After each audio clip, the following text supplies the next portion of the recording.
Now, as flooding moves in this weekend, we're going to revisit that 1979 Easter flood. Now, the rapid rise in the Pearl River did cause massive flooding in northeast Jackson. It also caused flooding anywhere if you found yourself a mile or on either side of the Pearl River.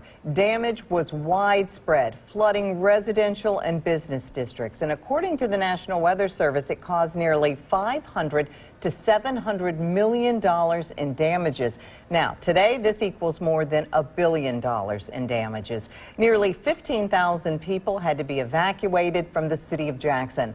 One person died. It was a little girl who fell off her porch into those flood waters.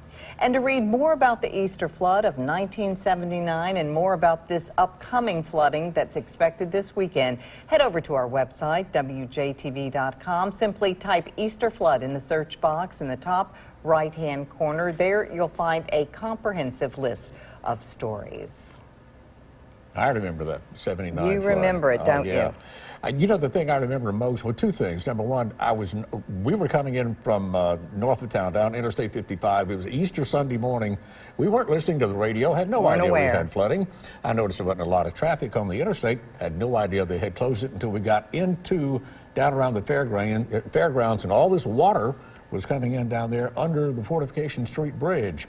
So I turned on the radio and found out what was the main thing that I remember. Of course, there was a lot of flooding, a lot of damage, and up in northeast Jackson in particular, up in the neighborhoods. But there were two ways you could get across the Pearl River. It was Interstate 20 or all the way up on the north end of the reservoir at Highway 43. Everything else at Lakeland Drive was closed. The spillway was closed. Highway 80 was closed. And of course, Old Brandon Road now will be closed probably surely sometime over the weekend it'll be closed. So that was amazing. It's just hard to get around. It's hard to get around. I remember 83 and of course being in a boat on Lakeland, right off Lakeland, where they were evacuating people from a dental office. Yeah. And so that was a different kind. I mean, that was different, but still great effect on businesses and on people. Well, this flood won't be as high as 79 or as high as 83, but it will be within 3 feet of it. Right. So It'll be, yes. Everybody needs to be aware if you're in any of these areas.